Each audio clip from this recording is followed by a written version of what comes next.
Hello friends, मैं दीपिका गुजराल आपका अपने चैनल स्टडी गुजराल में स्वागत करती हूँ। आज मैं आपको ममता कहानी का सार करवाने जा रही हूँ।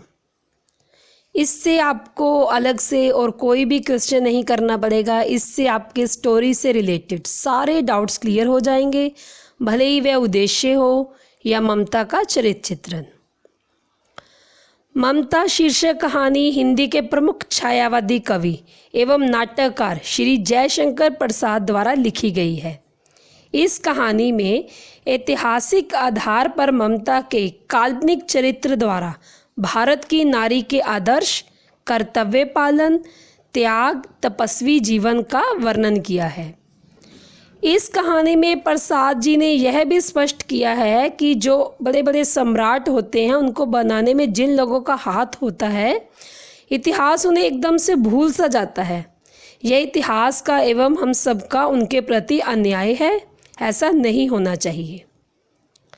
इस कहानी में हम देखते हैं कि ममता रोहतास दुर्ग के मंत्री चूड़ामणि की जवान विधवा बेटी थी। बेटी के भविष्य के प्रति वह सदैव चिंतित रहते थे। उन दिनों देश में शेरशाह सूरी का शासन था। ममता के पिता अपने दुर्ग की सुरक्षा के प्रति सदा चिंतित रहते थे। इसी उद्देश्य के लिए उन्होंने शेरशाह से मित्रता कर ली। शेरशाह का भी अपने स्वार्थ के लिए रोहतास दुर्ग पर अधिकार करना जरूरी था। इसी कारण उसने सोने और चांदी के जवाहरात ममता के पिता चूड़ामणि को देकर उनसे मित्रता कर ली। जब ममता ने यह देखा तो वह हैरान सी हो गई। उसने अपने पिता से वह भेंट लौटा देने का आग्रह किया, क्योंकि ममता एक ब्राह्मण युवती थी। धन के प्रति उसके मन में लेश मात्र भी लालच नहीं था। अभी संधि को एक दिन भी नहीं बीता था कि शेरशाह सूरी के सिपाही स्त्री वेश में रोहतास दुर्ग में प्रवेश कर गए और मंत्री की हत्या कर दी। रोहतास का खजाना लूट लिया गया। ममता की खोज हुई, पर वह अवसर पाकर वहां से भाग जाने में सफल हो गई। रोहतास दुर्ग से भागकर ममता किसी तरह काशी पहुंच गई। वहां वह बौद्ध बिहार के खंडरों में एक कुटिया बनाकर उसमें एक तपस्विनी के समान जीवन बिताते हुए रहने लगी। शीघ्र ही अपनी सेवा भावना से उसने आसपास के गांव के लोगों के मन जीत लिए। इस कारण ममता का गुजर बसर ठीक तरह से होने लगा। एक रात जब ममता पूजा पाठ में मग्न थी, उसने अपनी कुटिया के द्वार पर एक भयानक सी शक्ल वाले एक व्यक्ति को देखा।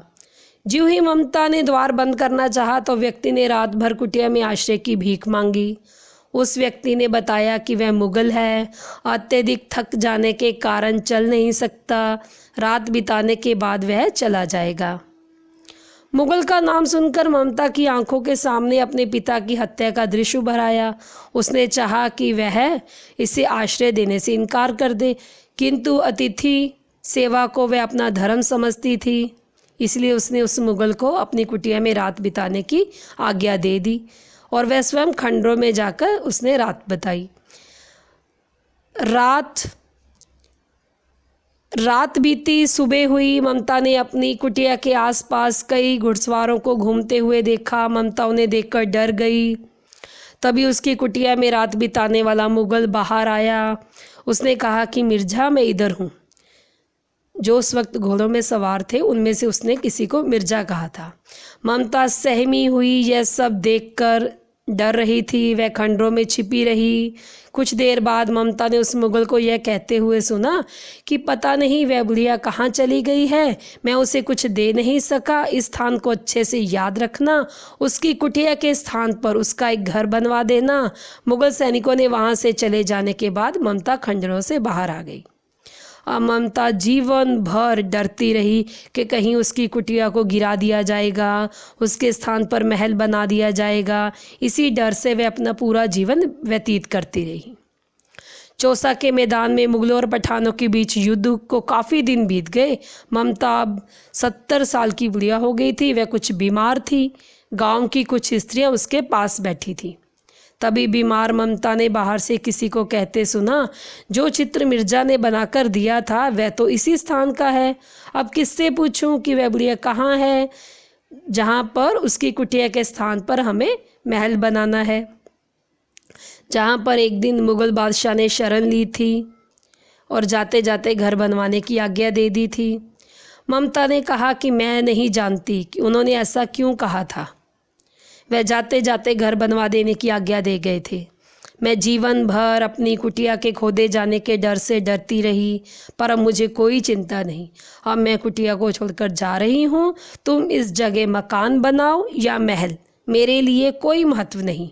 इतना कहते ममता के प्राण निकल गए।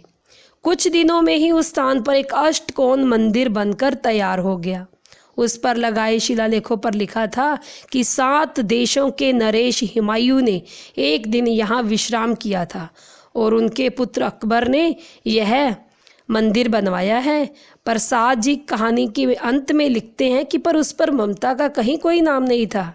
जिसने सम्राट को शरण दी थी उसका तो कोई भी नाम नहीं था। इस पे तो अकबर का नाम था। इसमें तो ये था कि सम्राट ने एक दिन रात बिताई थी, उस पर ममता का कहीं नाम नहीं था।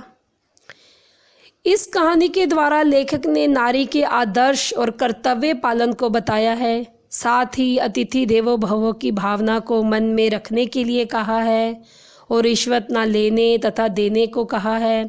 कहानी में लेखक ने आदर्श व्यक्ति, देशभक्ति की शिक्षा भी दी है। इस कहानी में जयशंकर प्रसाद जी ने एक नारी के आदर्श, कर्तव्य पालन, त्याग, तपस्वी जीवन का भी वर्णन किया है।